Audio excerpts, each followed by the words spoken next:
Everyone in the world has disappeared. Are they dead? Yeah, most likely. As you wander around the neighborhood, everything is completely desolate.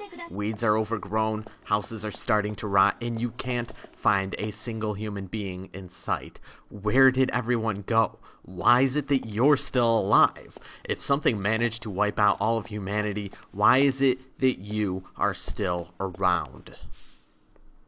Crescendo, developer of Eternal Sonata, puts out another haunting piece, this time for the Nintendo Wii. What does it mean to be alone? Despite the haunting atmosphere that teeters on survival horror, this game is meant to keep you unsettled in another way. You traverse through rundown old underground malls and come across ghosts that can only be seen up close when you shine your flashlight on them, but it is not the idea of transparent drooling hounds that is supposed to freak you out. It's the fact that you haven't seen any human life in a very long time, and that you don't know whether you ever will. There's a silver-haired girl you caught a glimpse of once, but you really have no idea what she is or where she even came from. Main character Seto goes through the game with mixed emotions, usually somewhere between sad and miserable. Though almost seemingly counterproductive, it's these emotions that the game tries to get you to feel. For example, Fragile Dreams is not a combat-oriented game. It's an adventure more than anything else. Your main style of attack is a wussy thrust of some non-traditional weapon, usually something like a golf club or a stick. It's very crude, inelegant, and judging the proper distance between you and the enemy can be a little more than just frustrating. In traditional means, the combat is bad. You aren't flipping around and mopping the floor with baddies Bayonetta style. However, it makes sense that the combat is bad in its own little way. Seto is supposed to be a weak character. He is barreling himself through whatever it takes to reach his destination in a very reckless manner. Much like Ico for the PlayStation 2, these feelings of helplessness are passed on to you, while at the same time the wonky combat will rarely ever actually slow you down. It's actually kind of difficult though to tell whether or not this was intentional by the developer.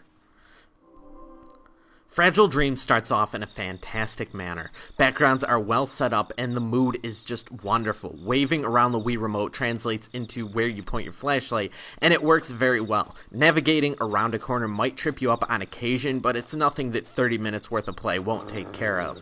I really enjoyed the story progression early on. Seto finds a talking personal computer, which is one of the very few things he can actually communicate with. I loved listening to the dialogue unravel regardless of how cryptic it could be. Seto finds what are called memory items throughout his journey, which give a peek as to what times were like before the entire world went to hell. These are interesting as well. I loved coming across each new area and exploring every nook and cranny to make sure that I found everything. I was loving this game for about the first 5 hours. Fragile Dreams becomes a little too frustrating for its own good.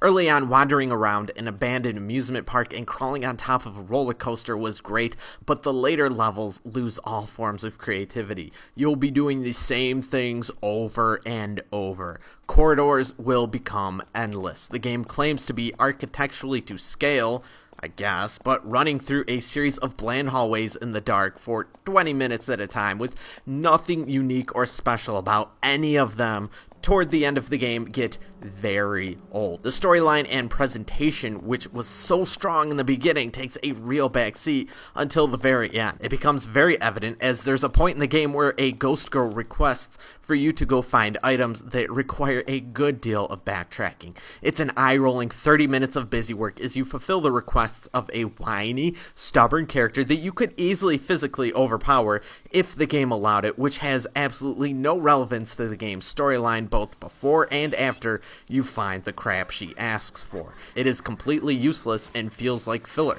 just as the preceding 5 hours will continue to do so. Really, those last 5 hours would not even be that bad if it wasn't for a few other design choices that become truly maddening. Earlier, I talked about the moderate brilliance this game has as it takes advantage of its mediocre combat controls. However, piled on top of that are a few more frustrating aspects that sends it way over the top and causes it to cease being fun. Weapons can break and you won't know when.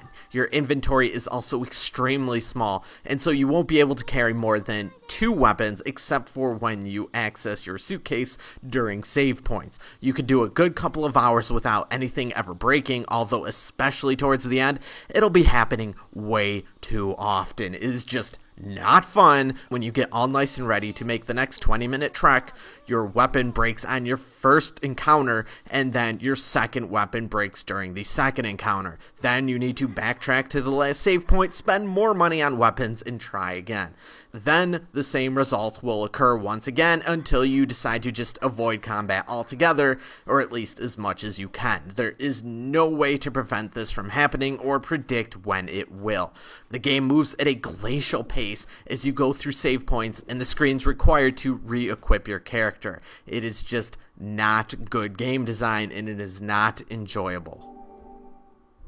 The first 5 hours of Fragile Dreams skirted somewhere between a 7 and an 8 for me. The next 5 or 6 hours became a grueling chore that I had to force myself to complete just because I yearned for whatever the final payoff may be.